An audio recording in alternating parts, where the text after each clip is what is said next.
Well, we're crossing live to America, where our Washington correspondent, Annelise Nielsen, who is becoming quite a legend over there, I understand, joins us. Annelise, what is going on? You've got riots happening again. What's happening?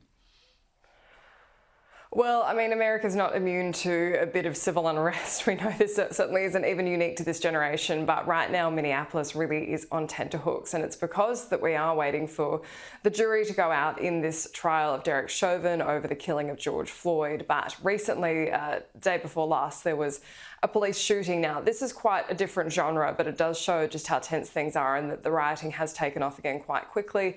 This is where a young man, Daunte Wright, was driving. Police spotted his car. There's some dispute. The family says it was because of something hanging off his rear vision mirror, but the police are saying it's because he was an unregistered driver, pulled him over, found a warrant for his arrest, and in that time they tried to take him into custody. It's then he tried to lunge back into the car. Now, police have released the body camera vision that was on the police officer at the time. You can hear in that vision, she says, taser, taser, taser, to warn him that she's going to tase him. You can assume that there was some kind of concern when he was lunging back into the car, being that America does have a pretty high percentage of gun ownership, that could be escalating quite quickly.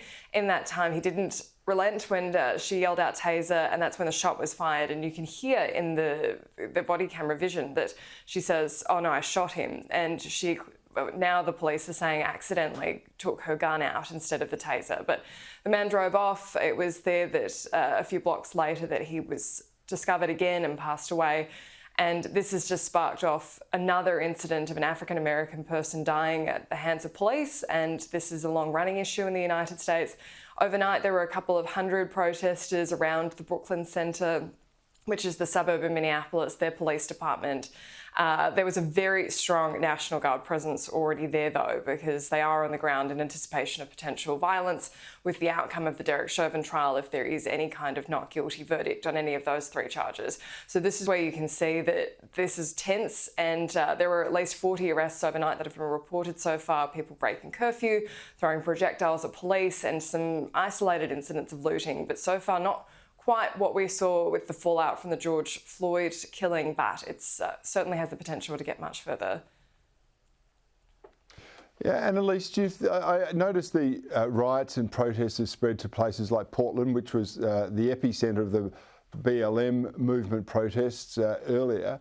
Do you see this as a re-escalation of the George Floyd killing and, as you mentioned, the trial, or is this going to be just an ongoing excuse for some anarchists and radicals who will exploit the awful death or the inappropriate shooting of any individual to further their own ends and go and loot stores? There is an element that this is a generational frustration, and this does have the potential to be reignited. There's been a year of coronavirus shutdowns across the country. Economically, it's quite a challenging time for many people who've lost their jobs. We are going back into summer as well, so it's much easier to be out doing these kind of overnight protests. The weather isn't going to be coming up against you as much as it would, but that's not to understate the frustration in the United States at the moment about race relations. This has been, I mean, arguably going on for centuries, but in the last decade at least, there's just this sense among African Americans that you speak to in particular that they're being told that things are equal. And so when they see things like this happen, it's just that kind of galling to them to say, you cannot tell me that when you interact with law enforcement that I'm not more at risk than a Caucasian person in the same situation. What we have seen too is just growing frustration among Americans with the treatment of police officers. You see plenty of Blue Lives Matter flags around the country, and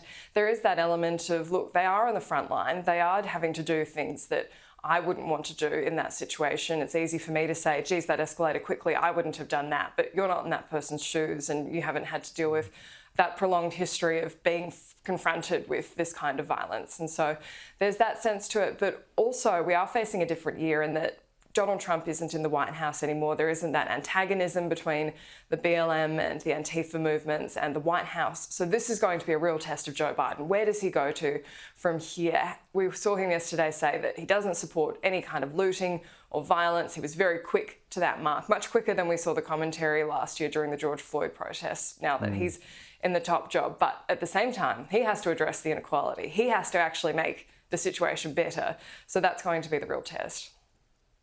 Yeah, Annelise, I saw some footage today, harrowing footage about, I think, more than 70 police officers who have been killed in the line of duty over the last 12 months or so.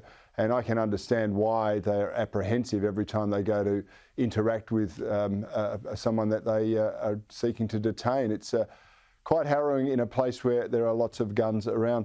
But it's also a country of two coronavirus treatments at the moment. You've got the land of freedom, which I call Florida, and maybe a few others, and you've got others that are still in lockdown and enforcing masks.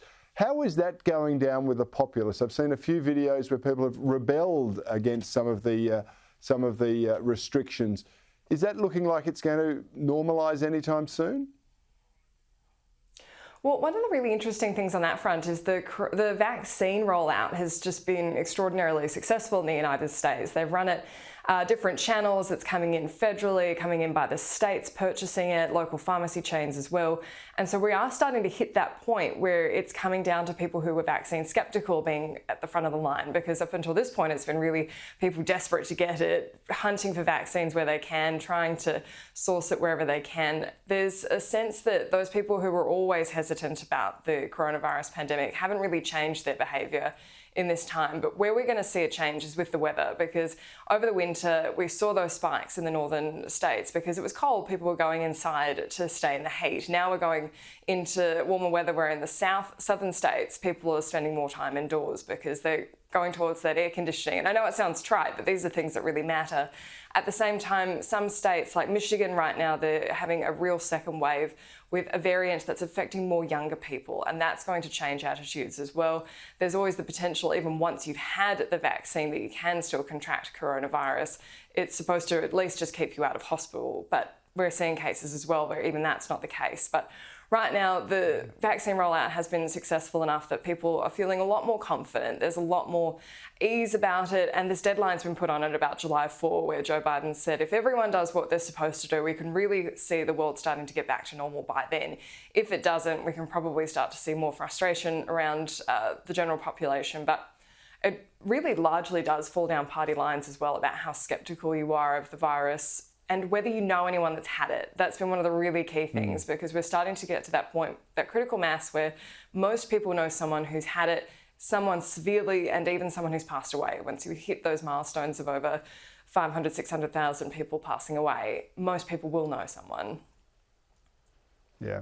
Annelise, Nielsen, you are doing a mighty job for us over there. We love getting these crosses, and I hope you find an excuse to travel down south to some warmer weather very soon. Thanks for joining us on the Bolt Report tonight. Well, if you could talk to the buses for me, yeah. Thanks. I'll do my best.